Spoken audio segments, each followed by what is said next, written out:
Story RH, le podcast RH qui ne vous raconte pas d'histoire. Bienvenue à toutes, bienvenue à tous. History is made of stories. Dans cet épisode, nous allons parler d'un phénomène qui déferle sur les réseaux sociaux. L'ultra-crépidiarisme. Mon grand-père disait, quand on connaît quelque chose, on le fait. Quand on ne le connaît pas bien, on est prof. Et quand on ne le connaît pas du tout, eh bien on est consultant. Mais tu dois être en fin de carrière, non ? Vu que t'es prof et consultant. Non, je plaisante. En plus, moi aussi, je suis consultante et il m'arrive de donner des cours. Donc je te dis pas, quelle belle équipe on forme. Comme quoi, personne n'est à l'abri de parler de ce qu'il ne connaît pas, à commencer par nous, puisque nous allons parler d'un sujet dont nous ne sommes pas plus experts que vous. L'ultra-crépidiarisme. Un clin d'œil à Étienne Klein qui en a fait son mot de l'année 2022 et dont les rappels à l'ordre et à l'intelligence font un bien fou dans une société où l'on a parfois l'impression que l'avis des uns et des autres compte plus que celui de ceux ou celles qui savent.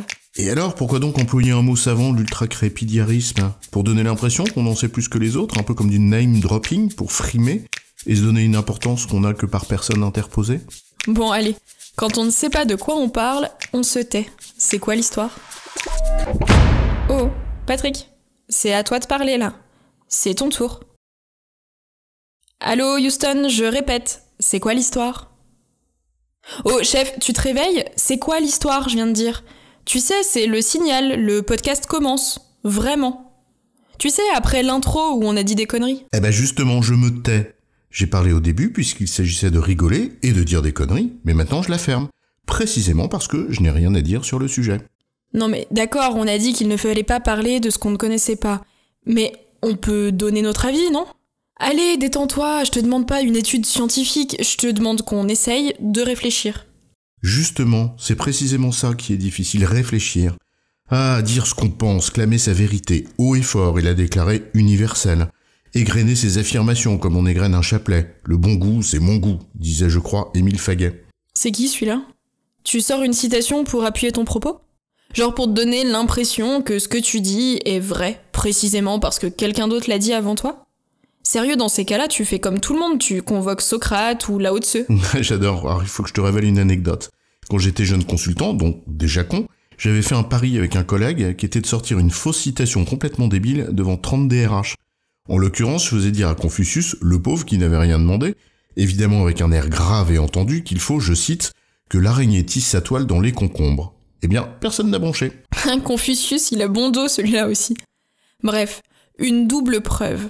La preuve que tu es bien un consultant, vu que tu racontes n'importe quoi, et la preuve que les DRH, qui ne sont pas dupes, sont vraiment bienveillants. Ah, ces gens qui tour à tour deviennent les spécialistes du big data, puis 6 mois après, spécialistes des chatbots, ou de la réalité virtuelle, parce que ça fait vendre. Sans parler de Madame Michu et de Monsieur Paul, tous deux adeptes des propos de comptoir, et qui, en levant le coude pour l'une et la patte pour l'autre, en savent long sur ce qu'ils n'ont pas étudié comme sur l'avenir du monde. Bordel, parfois la terre est plate, et le plafond est bien bas. Mais on n'en veut pas aux gens de ne pas savoir après tout, la seule chose que je sais, c'est que je ne sais pas grand-chose. Ah bah voilà, il l'a fait, il a cité Socrate. Mais c'est une bonne raison pour ne pas donner ton avis sur tout et n'importe quoi, et surtout sur ce que tu ne connais pas. Et c'est cela, l'ultra-crépidiarisme, affirmer son avis sur tout et n'importe quoi, et notamment sur ce que nous ne connaissons pas, au détriment de toute forme d'hygiène de raisonnement d'une part, mais surtout de la capacité à reconnaître, en toute humilité, qu'il y a des gens qui savent mieux que nous. Et là où c'est frappant, c'est surtout lorsqu'il s'agit d'un domaine dans lequel l'avis des scientifiques semble compter moins que celui de Madame Michu. Ne serait-ce que parce que leur voix, moins bruyante, moins tonitruante, plus nuancée et mesurée peut-être, moins aveuglément affirmative et surtout moins spectaculaire, est de fait moins entendue. Ou tu sais, quand tu as vécu une situation désagréable ou dérangeante pour pas dire dangereuse, ou vraiment inquiétante, parce que tu es une femme, racisée, gay, gros, je ne sais quoi, et que quelqu'un qui ne vivra jamais cette situation-là t'explique non seulement ce que tu ressens, mais également la meilleure manière de ressentir et réagir pour ne pas desservir ta cause. Eh ben ça va, hein, pote, on n'a pas besoin de ton avis. Et donc on demande à Madame Michu et à Monsieur Paul de la fermer, c'est ça ? Mais alors de quoi ils vont parler sur le perron d'où ils aiment pérorer ? Non, c'est pas ce que nous disons. D'abord, chacun et chacune, bien sûr, a le droit de s'exprimer et d'exprimer son avis.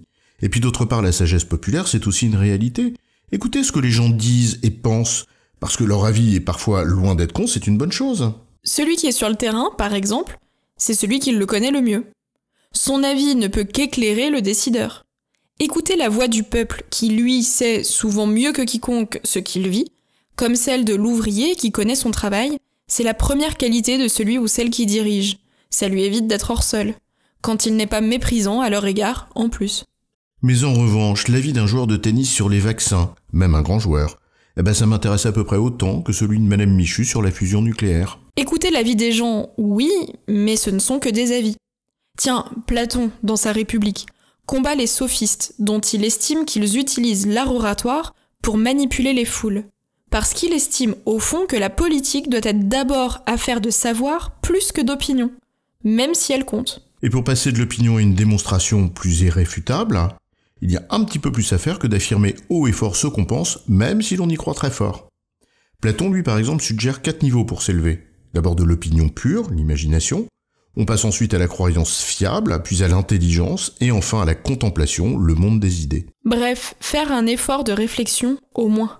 Il n'est pas question ici de demander à chacun d'avoir mis en œuvre une démarche scientifique sur tous les sujets dont il parle. Simplement faire l'effort d'un minimum de rigueur, et donc d'avoir l'humilité de se calmer sur des sujets où on ne sait pas vraiment. Ils croient savoir, mais ils ne savent pas qu'ils croient. Bon, on peut se demander d'où vient cette dérive ou cette facilité, une baisse de culture générale, un manque de culture scientifique, la faute aux réseaux sociaux, peut-être. Peut-être aussi la paresse alliée à l'hypertrophie du moi. Tu sais, parce que je le vaux bien. Moi, si important que lorsque je suis devant le Parthénon, je fais un selfie. Parce que le sujet, c'est moi, pas le Parthénon. En d'autres termes, difficile de voir plus loin que le bout de son nez quand on ne regarde que son nombril. Comme disait Pierre Desproges, il vaut mieux se taire et passer pour un con, plutôt que de parler et de ne laisser aucun doute sur le sujet. En résumé, l'ultracrépidiarisme consiste à affirmer son avis sur des sujets où l'on n'est pas du tout compétent. Gardons l'humilité d'accepter que notre avis ne vaut pas démonstration, et que lorsque l'on n'est vraiment pas qualifié sur un sujet, mieux vaut en faire l'économie. J'ai bon, chef. Oui, tu as bon, mais on va pas en faire toute une histoire. Story RH, le podcast RH qui ne vous raconte pas d'histoire. Retrouvez tous les épisodes sur storyrh.fr.